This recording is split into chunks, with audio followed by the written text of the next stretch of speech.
मेरा नाम कविता है और मैं यूपी गाजियाबाद की रहने वाली हूँ। मेरी उम्र 17 साल है और मैं एक घर में बाई का काम करती हूँ। उस रात मैंने ऐसी चीज देखी जो बिन ब्याही लड़की को नहीं देखनी चाहिए थी।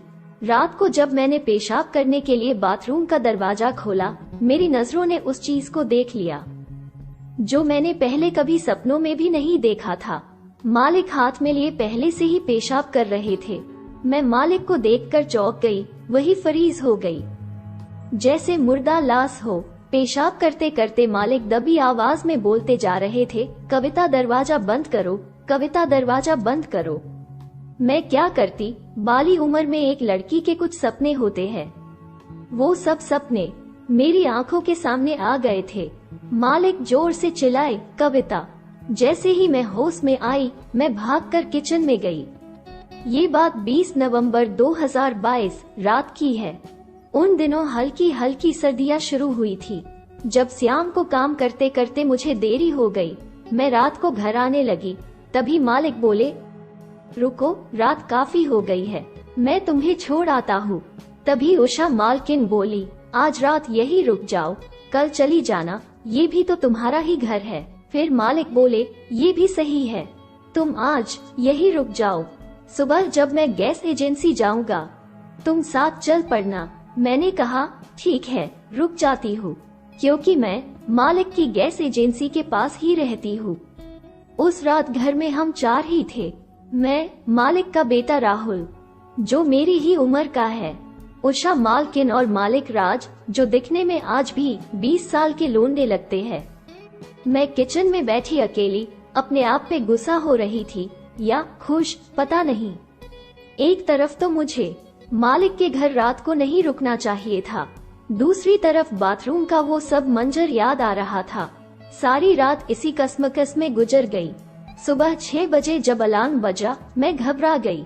अब मालिक से नजरें कैसे मिलाऊंगी? किसी को भी कुछ बताए बिना मैं अपने घर भाग आई।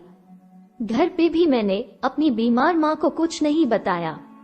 सारा दिन दिमाग में बाथरूम वाली घटना घूमती रही। रात को सोते वक्त माँ बोली, बेटी कुछ परेशान सी लग रही हो सुबह से।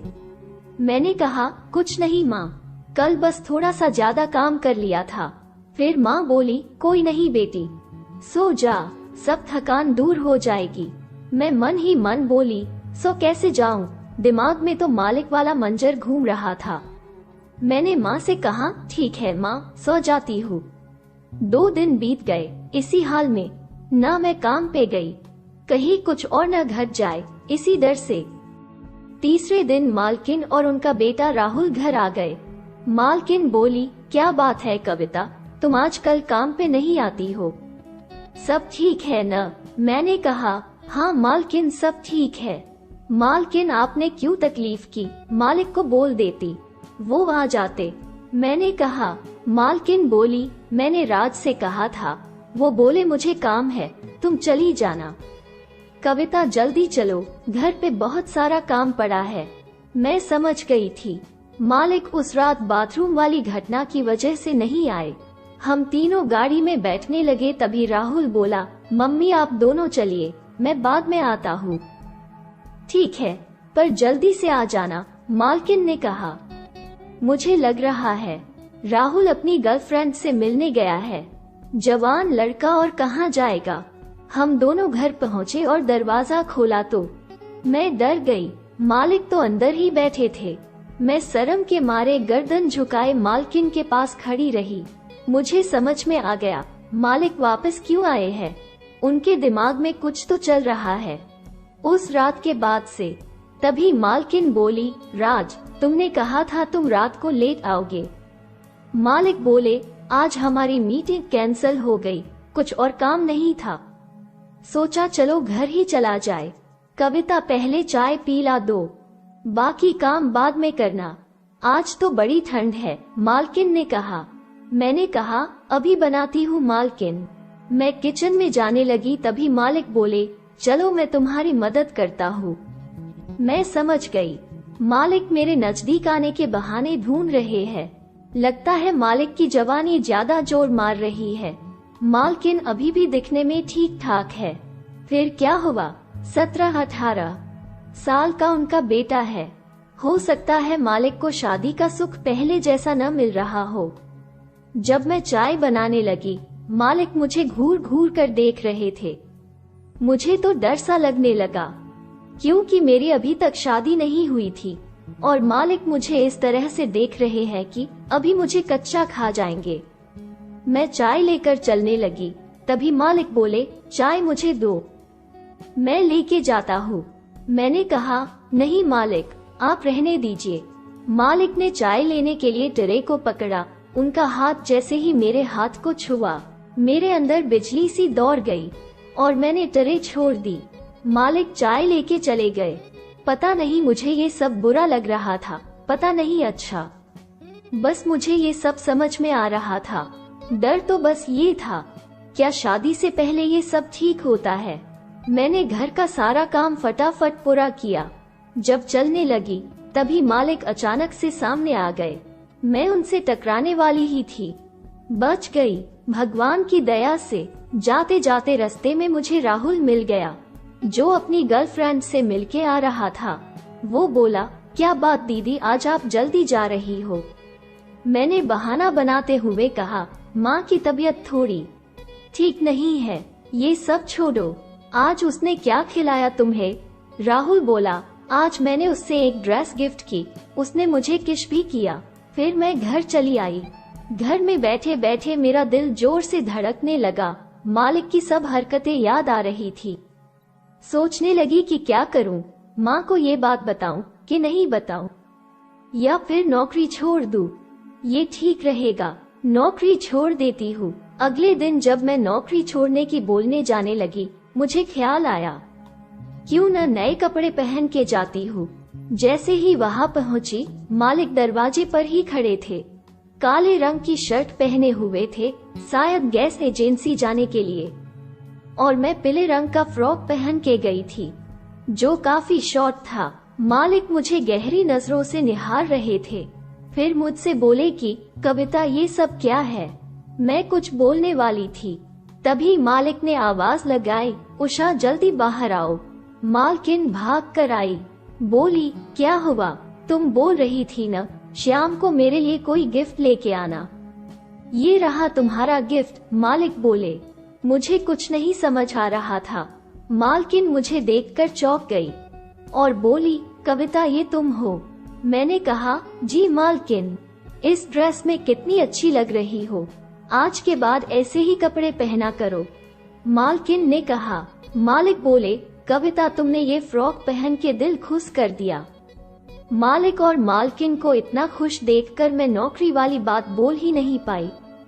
फिर मैं अंदर चली गई और काम करने लगी। काम करते करते किसी ने मुझे पीछे से कमर पे चुटी काटी। मुझे लगा मालिक है। मैं गुस्से में पीछे मुड़ी और देखा तो राहुल था और बोला, क्या बात है दीदी, आज तो बड़ी हॉट लग रही हो। मैंने हंसकर कहा, बस ऐसे ही राहुल, आज मालिक और मालकिन बड़े खुश लग रहे हैं, क्या बात है? राहुल बोला, दीदी तुम्हें नहीं पता। मैंने कहा, नहीं, आज उनकी शादी की सालगिरह है, राहुल ने बताया। मैंने मन ही मन सोचा, अच्छा हुआ आज मैंने नौकरी छोड़ने की बात नहीं बोली, इस खुशी के मौके पर उन्हें कितना बुरा लगता। कल बोल दूंगी। तभी आवाज आई, कविता यहाँ आओ। मालकिन बुला रही थी। राहुल बोला, दीदी जल्दी जाओ, मम्मी बुला रही है। मैं मालकिन के कमरे में गई। मालकिन बेड पे बैठी थी। जी मालकिन, मैं बोली, यहाँ मेरे पास आओ, मालकिन ने कहा। मैं उनके पास जाकर बैठ गई।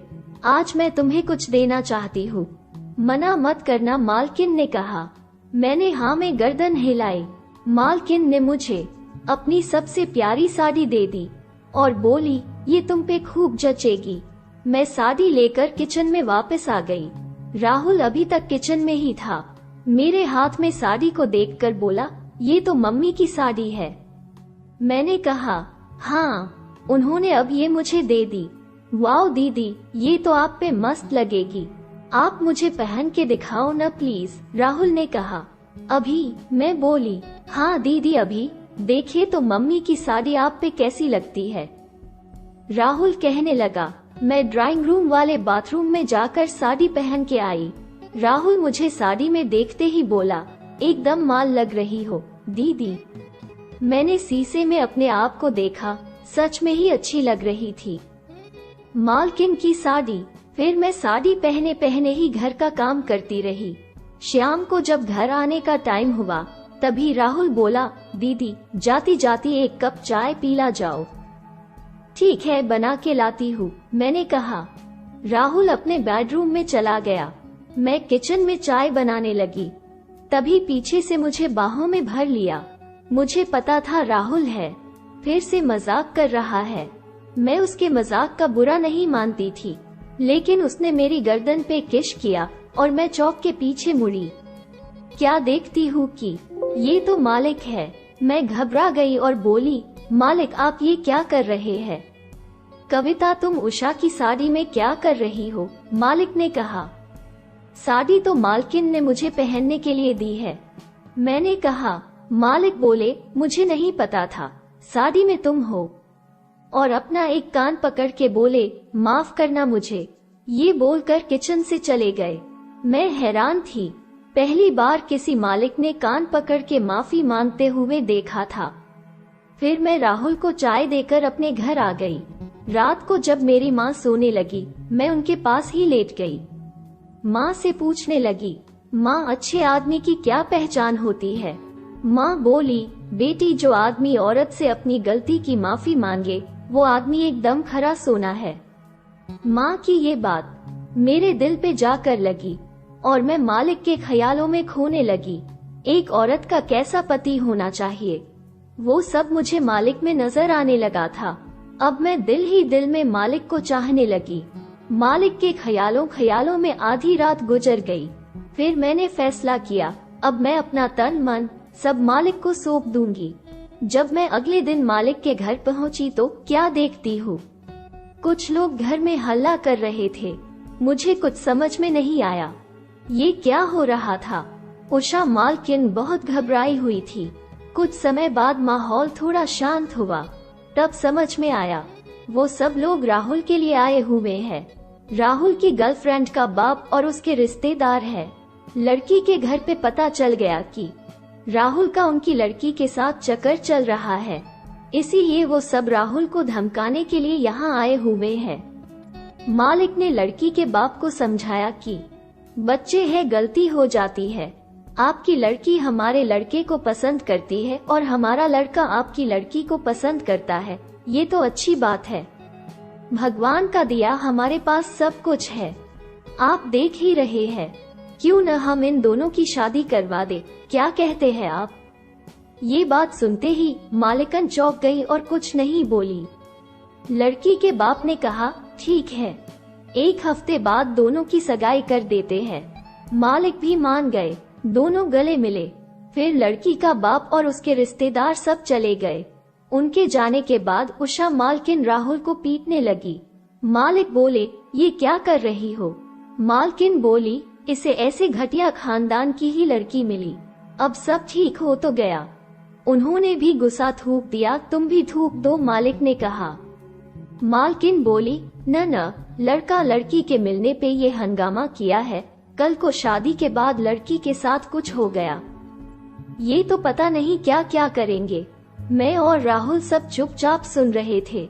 मालकिन बोली, अब सगाई नहीं, सीधी शादी करूंगी इसकी 2 दिन में, नई लड़की ढूंढ के। मालिक बोले, खड़े पा, लड़की कहाँ से लाओगी, वो तुम मुझ पे छोड़ दो। मालकिन ने कहा, कविता शादी तक घर की कोई भी बात बाहर नहीं जानी चाहिए। मैंने कहा, ठीक है मालकिन। मालकिन ने अपनी एक फ्रेंड को फोन लगाया। अपनी फ्रेंड से बोली, निहारिका मुझे तुझसे अभी मिलना है। वो बोली, आजा, घर पे ही हूँ।